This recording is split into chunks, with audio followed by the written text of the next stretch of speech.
She was 19 and homeless. No family left who would claim her. No money beyond what she could carry in a coffee tin. Just a wool blanket that had belonged to her grandmother and 3 copper coins that together amounted to exactly $3. And with that $3, she bought an abandoned homestead at the far end of the Corbin Valley. A place so forgotten that even the county assessor had crossed it off his ledger with a single line of ink.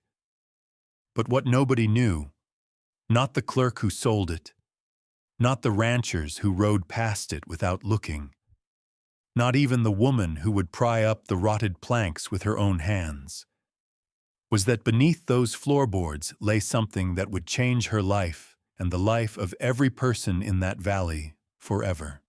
If you have not yet subscribed to this channel, take a moment now, because this story is one you will want to hear from beginning to end. Her name was Elara Kane, and she was born on the 7th of March in a narrow clapboard house on the outskirts of Harlan, a mill town pressed into the crease between 2 ridges where the Elk River ran shallow over limestone. Her father was Thomas Kane, a timber cruiser who walked the high forests marking trees for the Harlan Lumber Company. And her mother was Josephine Kane, née Pruitt, who had come to Harlan at 17 to work in the company store, and who married Thomas 6 months later in a ceremony attended by 11 people and a dog that belonged to no one in particular. Elara was their second child. Her brother David was 4 years older and quiet in the way that oldest children in poor families often are, carrying responsibilities he never asked for with a patience that looked, from the outside, like indifference. The family was not destitute, but they were close enough to it that the difference was academic.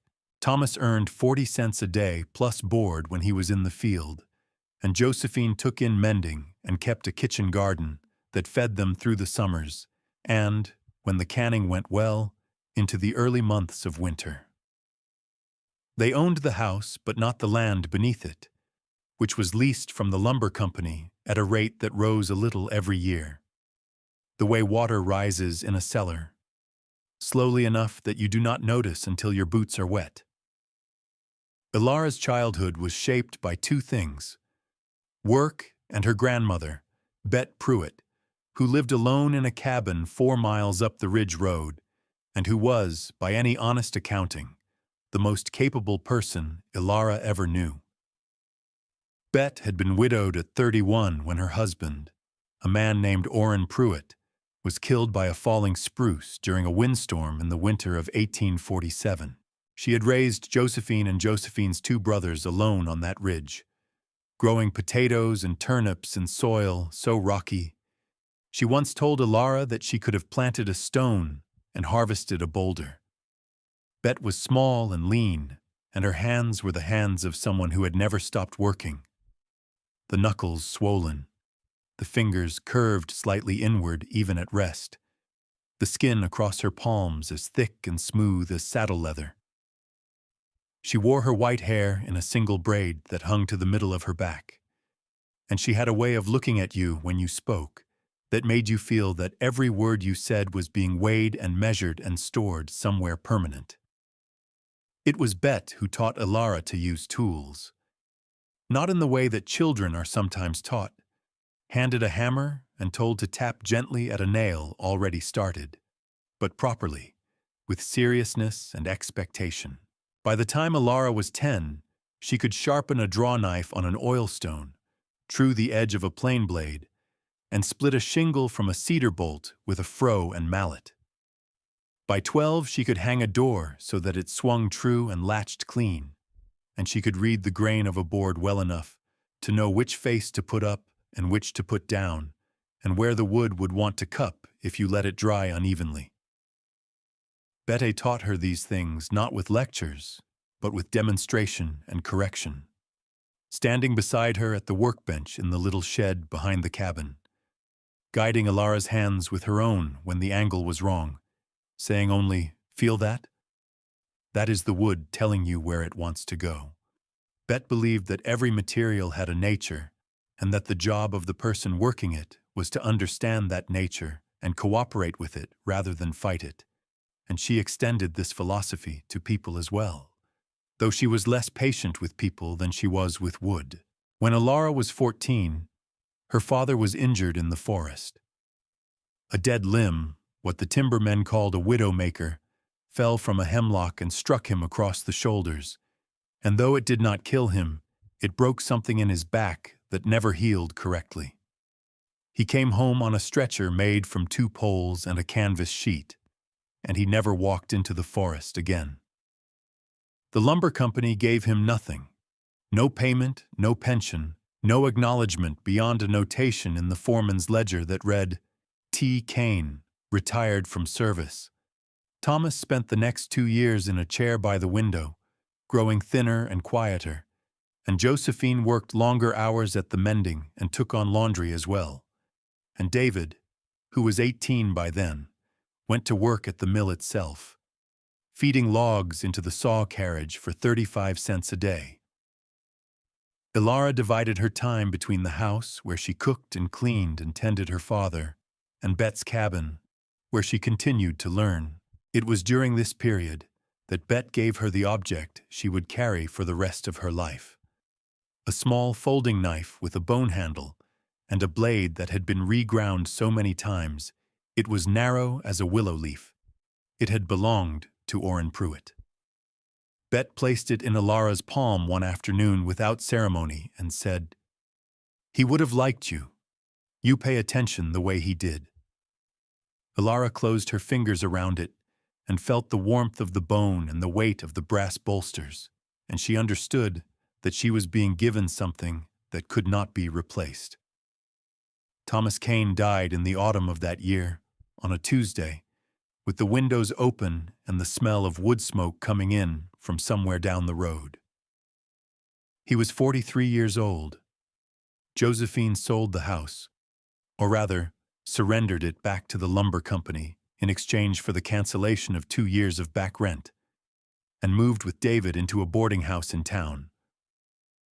Alara went to live with Bet for 2 years, from the time she was 15 until she was 17. Alara lived in the ridge cabin, and those were, she would later say, the best years of her life. She and Bet worked side by side every day, mending the cabin, tending the garden, cutting firewood, putting up food for winter. Bet taught her to lay a stone foundation, to mix lime mortar, to read weather in the movement of birds and the color of the sky at evening. They did not talk a great deal, but the silence between them was the silence of 2 people who understood each other completely. And when they did speak, it was usually about the work at hand, and the words were precise and practical and sufficient. Bet died 2 weeks after Alara's 17th birthday. She died in her sleep, in the bed she had shared with Orrin Pruitt 50 years earlier. And when Alara found her in the morning, she was lying on her side with one hand tucked beneath her cheek and the other resting on the quilt. And she looked, Alara thought, like someone who had simply decided she was finished. Alara washed her and dressed her in her good wool dress and wrapped her in the quilt and buried her beside Orrin in the little plot behind the cabin, digging the grave herself in ground that was half frozen and full of roots, working for 6 hours with a pick and a shovel until the hole was deep enough and straight enough to satisfy her. She did not cry. She stood beside the grave and said, "Thank you for everything you taught me." And then she went inside and sat at the workbench and held the bone-handled knife in both hands and was still for a long time. She stayed in the cabin for nearly 2 years after that, living alone, keeping the garden, doing odd work for neighbors when there were neighbors who needed it. She was not unhappy, but she was alone in a way that went deeper than solitude, because the person who had known her best was gone, and the people who remained, her mother, her brother, had become strangers to her in the slow way that people become strangers when they stop sharing daily life. She visited Josephine and David at the boarding house once a month, walking the 4 miles down the ridge and the 2 miles into town, and each visit was a little shorter and a little more strained than the one before. Josephine had taken up with a man named Gerald Foss, a clerk at the feed store, who wore a pressed collar and who looked at Alara as though she were something tracked in on a boot sole. David had married a girl named Catherine, and they had a room of their own at the boarding house and a baby on the way, and David's eyes, when he looked at Alara, held the particular discomfort of someone who loves you but cannot afford to show it. It was Gerald Foss who ended it, not with violence, not with shouting, but with the quiet, administrative cruelty of a man who understood that power is most effective when it is exercised calmly. Alara came down from the ridge on a Saturday in late October, the month she turned 19, and found the door of the boarding house locked. A note had been pinned to the frame with a tack. It was written in Gerald's careful clerk's hand, and it said, "Alara, your mother and I have discussed the matter, and we feel it is best for everyone if you make your own arrangements going forward. Your belongings are in the box by the step. We wish you well." There was a wooden crate beside the door containing a change of clothes, a pair of wool stockings, her grandmother's blanket, and the coffee tin in which she kept her savings. $3 in copper coins. That was all. No signature from her mother. No word from David. Just the note and the box and the locked door and the sound of someone moving behind the curtained window who did not come out. Alara read the note once. She folded it and placed it in the pocket of her coat. She knelt beside the crate and transferred its contents into the blanket, which she rolled and tied with a length of cord, and she slung the bundle over her shoulder and picked up the coffee tin and stood for a moment looking at the door. She did not knock. She did not call out. She did not cry. She turned and walked down the steps and into the road, and she did not look back. And if anyone in the boarding house watched her go, they did so from behind the curtain, which is the way that cowardice always watches courage, from a safe distance, through a veil. She walked west, because west was the direction she happened to be facing when she reached the end of the road and had to choose. The afternoon was cold and dry, and the sky was the color of pewter, and the wind came down from the ridges carrying the smell of pine resin and frozen earth. She followed the main road for 3 miles until it forked, and she took the left fork because it was narrower and quieter and led away from town rather than toward the next one, and she walked along it as the light changed from gray to gold to the deep amber of late afternoon. The road descended through a stand of ponderosa pine, the trunks tall and straight and orange-barked in the low light. And then it crossed a creek on a bridge made of 3 hewn logs laid side by side, and the water beneath was clear and fast, and she could see the stones on the bottom, each one distinct. And she stopped on the bridge and drank from her cupped hands, and the water was so cold it made her teeth ache. Beyond the creek, the road climbed again, switchbacking up a long slope covered in bunch grass and sage. And at the top of the slope, the land opened out into a valley she had never seen before. It was wide and long and bounded on 3 sides by mountains, whose upper slopes were dark with timber and whose peaks held the last of the season's snow.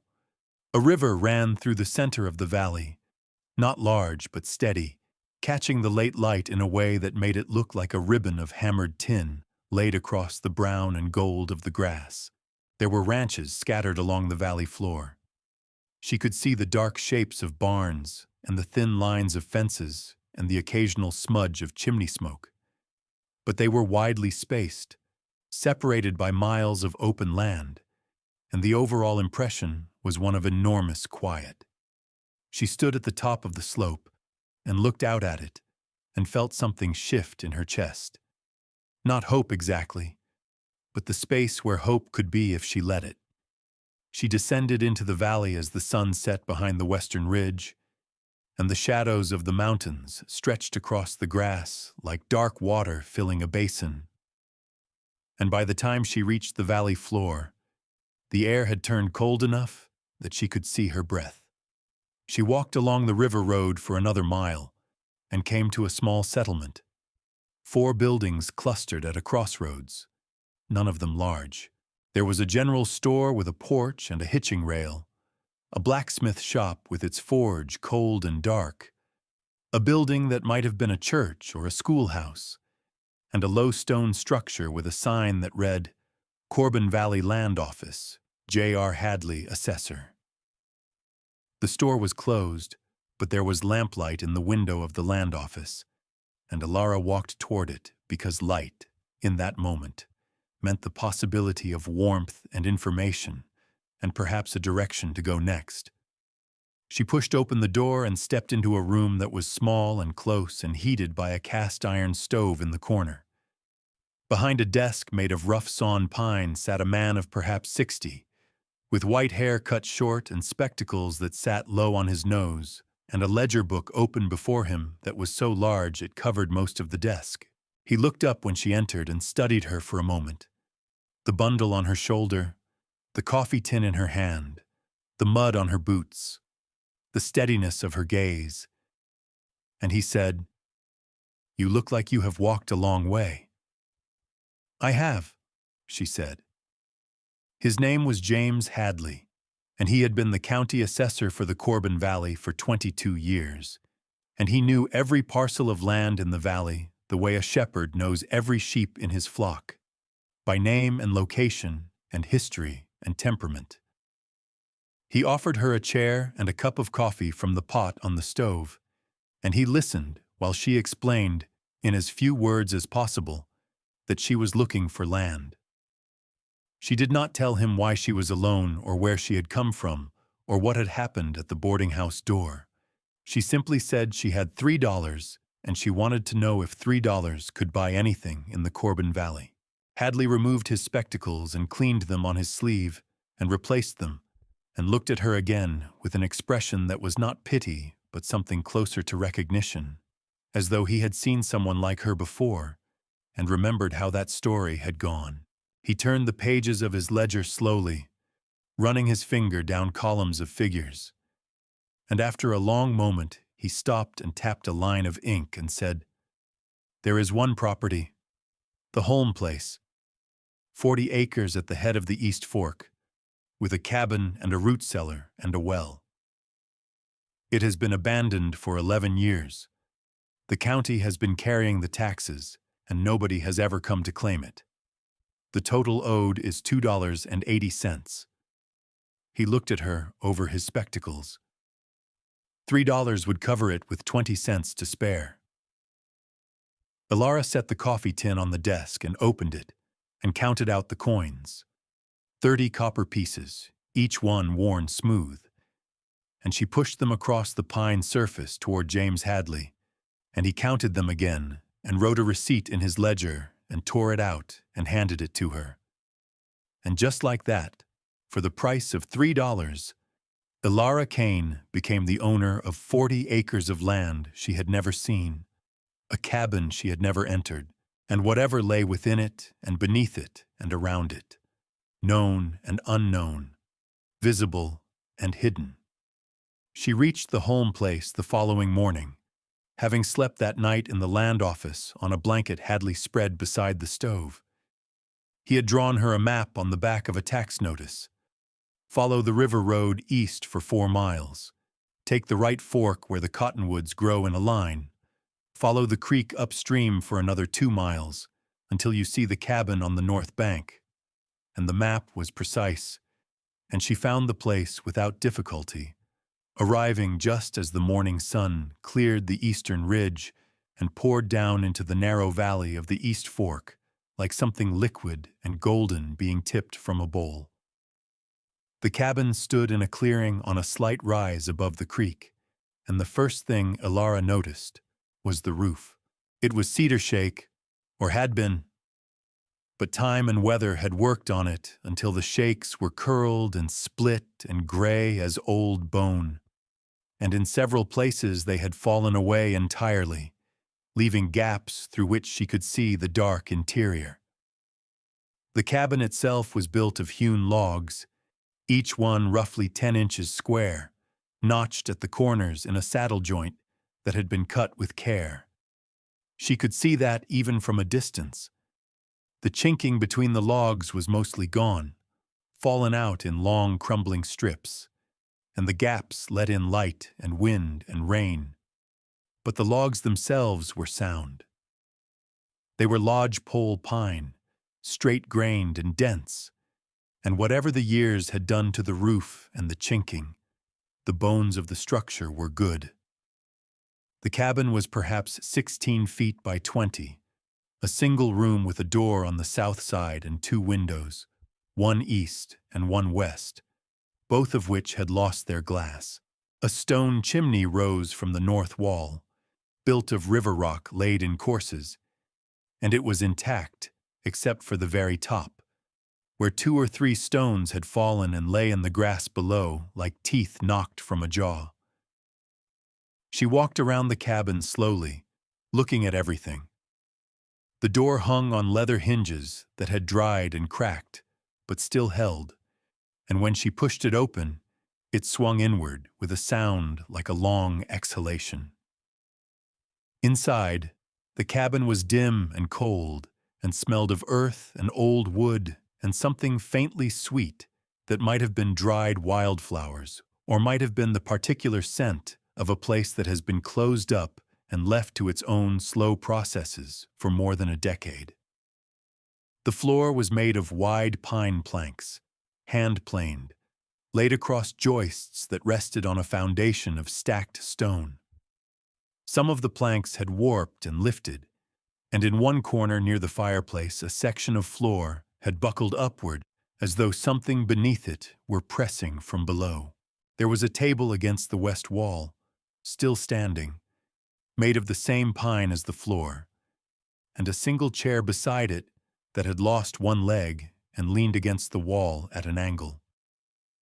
A shelf above the fireplace held 3 tin cups, a candle stub, and a small glass bottle with something dried inside it.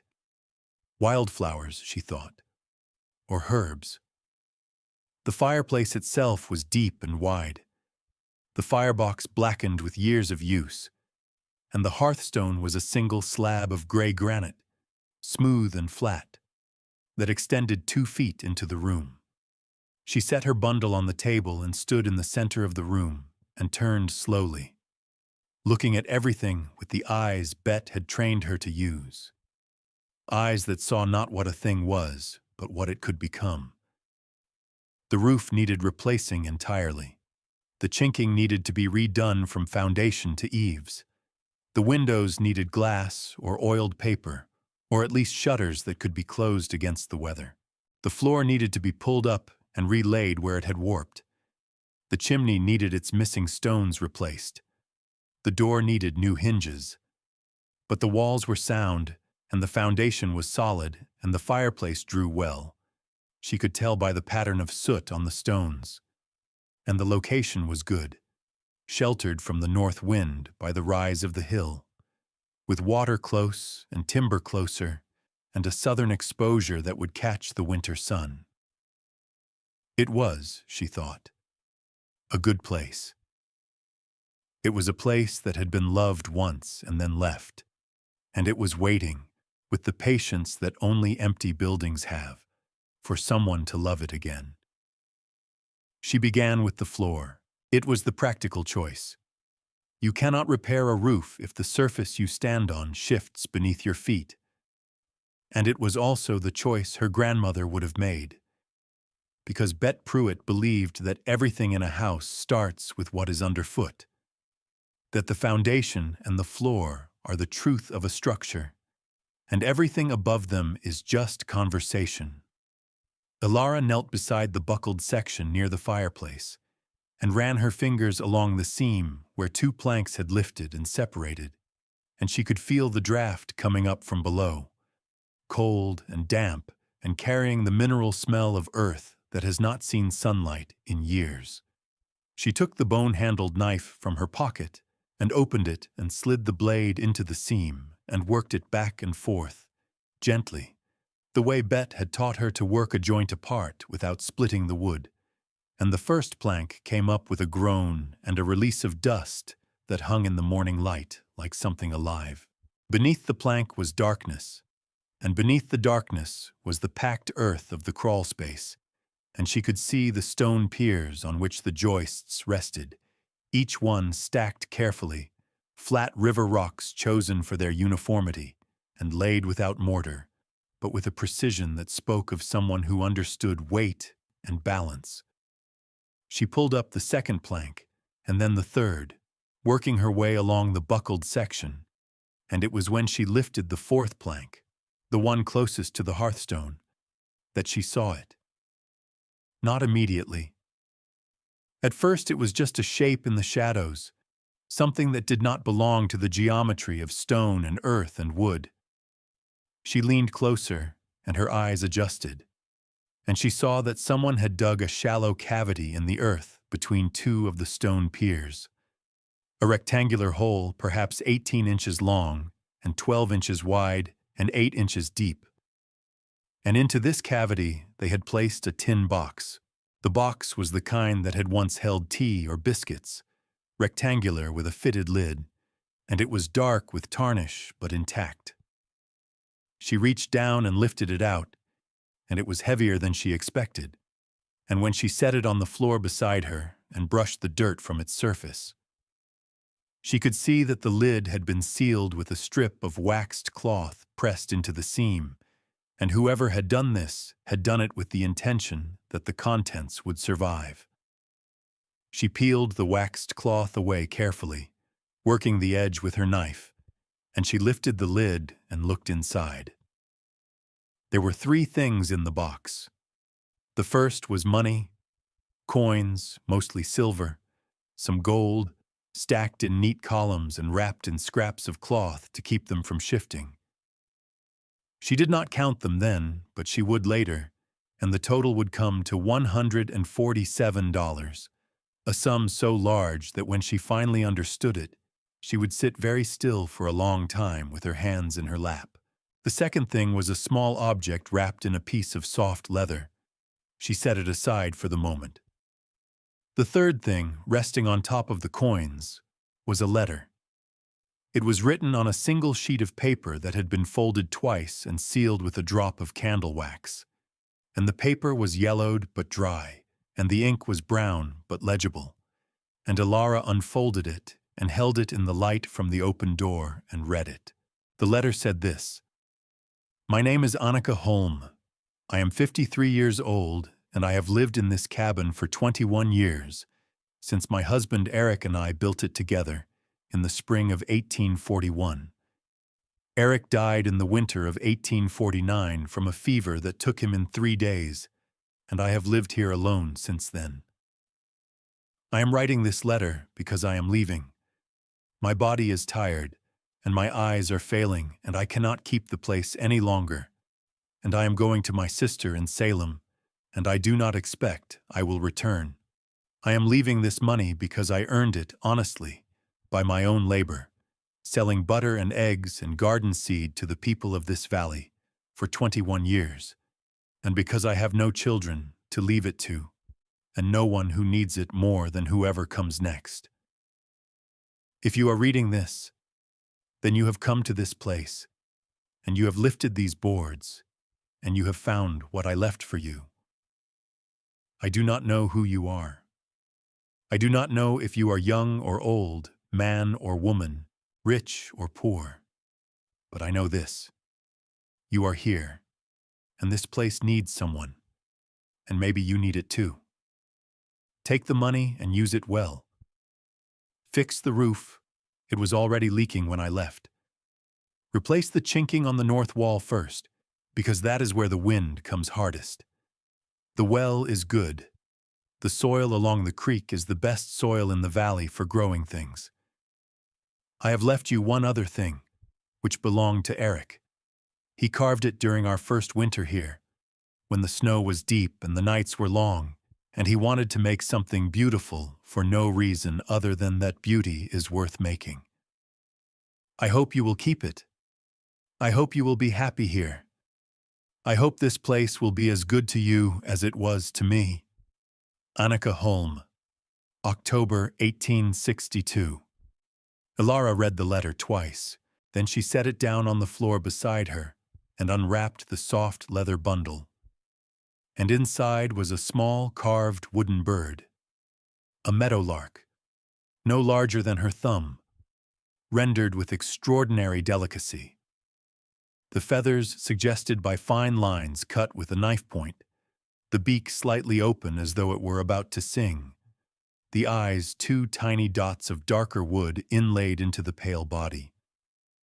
It had been carved from a piece of birch, and the wood had aged to the color of honey, and it was warm in her hand the way that wood is always warm, warmer than metal, warmer than stone, holding whatever heat you give it and returning it slowly. She held it for a long time. Then she placed it on the shelf above the fireplace, beside the 3 tin cups and the glass bottle, and she placed Annika Holm's letter beside it, and she sat on the floor of the cabin with the tin box of coins in her lap, and the morning light coming through the open door, and she was quiet and still, and she did not cry, but something in her face changed, softened, opened, the way a door opens when someone on the other side has finally found the key. She began the repairs that same afternoon. The money meant she could buy materials she could not make or find. Glass for the windows, nails, a new axe head to replace the one she found in the shed behind the cabin rusted beyond saving. But the labor would be her own, and she wanted it that way, because work was the language she spoke most fluently, and because every board she planned and every stone she set would be a conversation between herself and this place, between herself and Annika Holm, between herself and Bet Pruitt, between her own 2 hands and the future she was building with them. She started with the roof, despite Annika's advice about the north wall, because a house without a roof is not a house but a suggestion, and the autumn rains would come soon. She felled cedar in the stand behind the cabin, selecting trees of the right diameter, and she bucked them into bolts 20 inches long and split shakes from each bolt with the froe she found hanging on a peg in the shed, its handle worn smooth by Annika's hands or Eric's hands or both. The froe was a good one, the blade still true, and Ilara sharpened it on a flat stone from the creek and began splitting. Each shake came off the bolt with a clean, fibrous tear, and she stacked them in rows to dry for 3 days before carrying them up the ladder she built from 2 lodgepole pines and cross pieces lashed with rawhide. She stripped the old shakes and replaced the damaged lath beneath them, and laid the new shakes in overlapping courses, starting from the eaves and working upward, each course offset from the one below so that the water would run from shake to shake and never find a seam to enter. It took her 11 days to finish the roof, working from first light until the light failed, and when it was done, she stood in the clearing and looked up at it, and it was tight and even and good. The chinking came next, and it was during this work that the first of the valley people found her. His name was Orrin Calloway.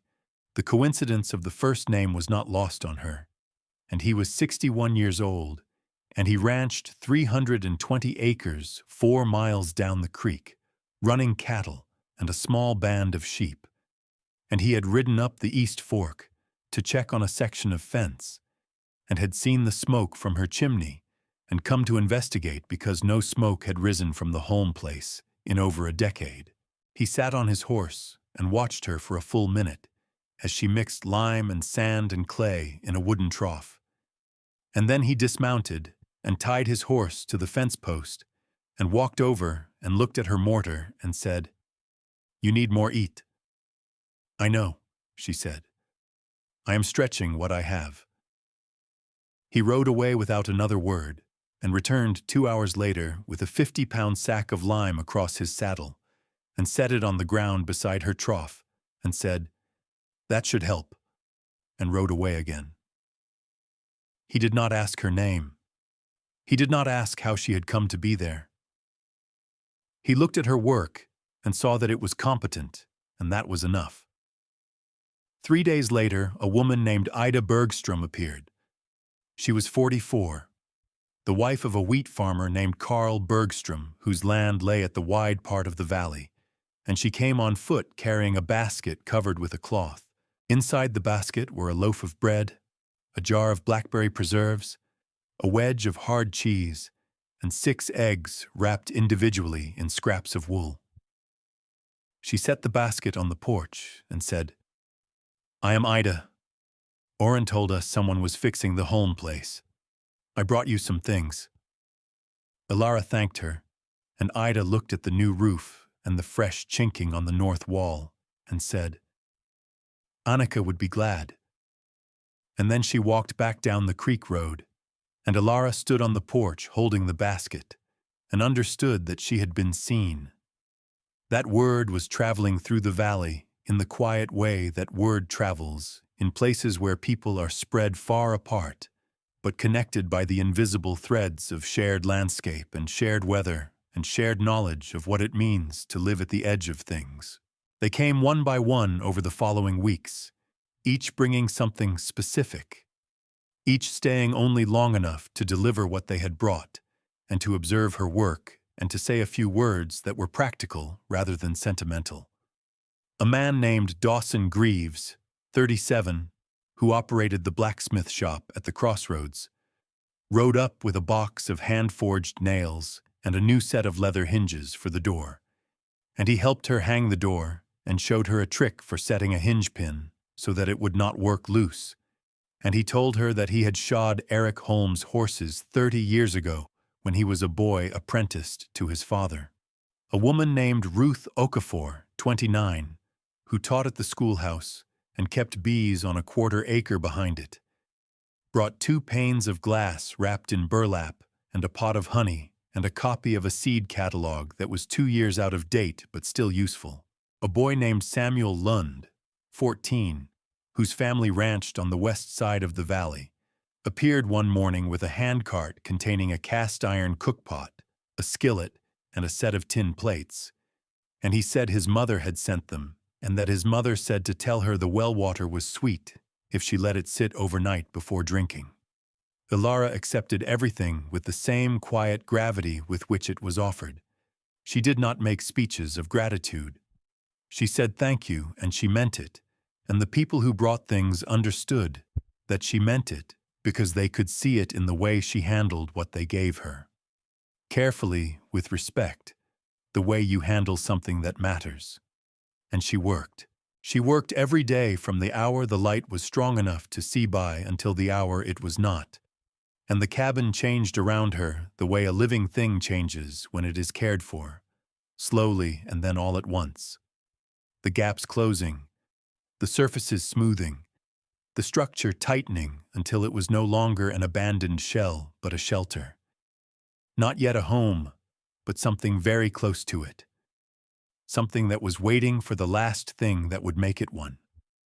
She relaid the floor, planing each warped plank on a bench she built in the yard, working the wood with the draw knife and the hand plane until the surfaces were flat and true, and she fitted the planks back into place and pegged them to the joists with oak dowels she whittled in the evenings by the fire. She repointed the chimney, climbing a ladder with a bucket of mortar and setting each fallen stone back into its course, matching the original pattern so precisely that when she was finished, you could not tell which stones had been reset and which had never moved. She built a bed frame from lodgepole pine, lashing the joints with rawhide in the way Bet had taught her, and she stuffed a mattress tick with dried grass and wild mint and laid her grandmother's blanket over it. And the first night she slept in the bed, she slept without waking until dawn, which she had not done since Bet died. The garden she started in the strip of dark soil along the creek, Turning the earth with a spade Dawson Greaves forged for her in exchange for a day's labor splitting fence rails.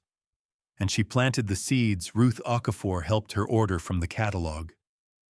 Turnips, potatoes, carrots, onions, beans, and a row of sunflowers along the south edge, because Annika's letter had mentioned beauty, and Alara thought sunflowers were the most honest kind of beauty there was, tall and obvious and unashamed. Orrin Calloway brought her 2 laying hens in a crate and refused payment and said only, "They are good layers. The brown one is mean." Ida Bergstrom taught her which wild plants along the creek were edible and which were medicinal and which were neither. And they spent an afternoon together gathering watercress and wild onion and yarrow. And Ida told her stories about the valley, who had homesteaded where, who had stayed and who had left, how the river had flooded in the spring of 1856 and taken out every bridge for 15 miles.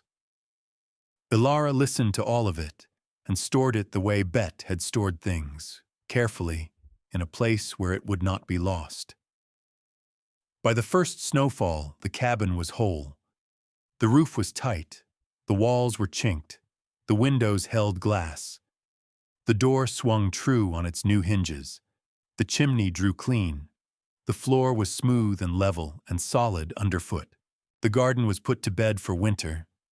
The root cellar stocked with potatoes and turnips and carrots and onions and jars of preserved berries that Ida had taught her to put up. The 2 hens, she named them Josephine and Bet, which was a private joke she shared with no one, roosted in a small coop she built against the south wall of the cabin, and the brown one was indeed mean, and Ilara respected her for it. There was wood stacked under the eaves, enough to last until March if she was careful, and there was water in the well, and there was food in the cellar, and there was a fire in the hearth, and there was a roof that did not leak. And these things, taken together, constituted something that Ilara had not had since Bet's cabin on the ridge, something she had not dared to name until now. She sat in the chair she had repaired, the broken leg replaced with a new one she turned on a makeshift lathe, matching the taper and the grain as closely as she could, and she looked at the shelf above the fireplace. The 3 tin cups were still there, and the glass bottle with its dried flowers, and beside them now were 2 new things. Annika Holmes' letter, folded and leaning against the wall, and Eric Holmes' carved meadowlark, standing on its small flat base with its beak open to the room. And beside the meadowlark, placed there on the day she moved in and not moved since, was Orrin Pruitt's bone-handled knife, closed, resting on its side. 2 objects made by 2 people who had loved someone they never got to see grow old, left behind like messages in a language that only the right person could read. She thought about Annika Holm, who had lived in this cabin for 21 years and who had earned $147, 1 egg and 1 pound of butter at a time, and who had buried it beneath her floor, not because she was afraid, but because she believed that someone would come after her and that someone would need it. She thought about Eric Holm, who had carved a meadowlark during a long winter because beauty is worth making. She thought about Bet Pruitt, who had placed a knife in a girl's hand and said, "He would have liked you."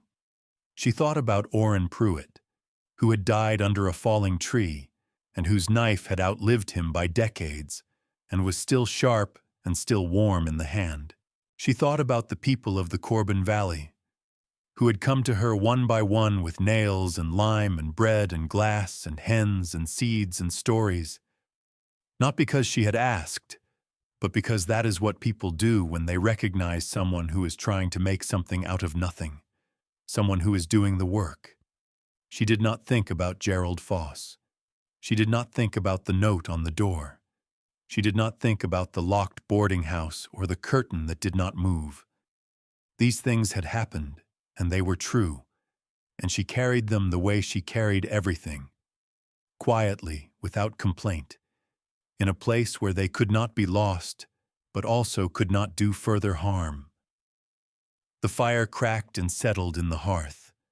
The wind moved across the roof and found no way in. Outside, the first snow of the season was falling on the valley, covering the brown grass and the dark river and the fences and the roads in a silence so complete it was almost a sound of its own. And the cabin was warm, and the light from the fire moved across the walls and the floor and the shelf where the meadowlark stood with its beak open, singing a song that only the room could hear. Ilara Kane was 19 years old. She had been cast out with nothing but a blanket and a knife, and $3 in copper coins. And she had walked into a valley she had never seen, and bought a place that no one wanted for a price that no one believed could buy anything worth having. And beneath the floorboards of that place, a woman she would never meet had left her everything she needed. Not just the money, though the money mattered, but the proof that someone had been here before her and had loved this place, and had believed that whoever came next deserved a chance. It was the best $3 she ever spent.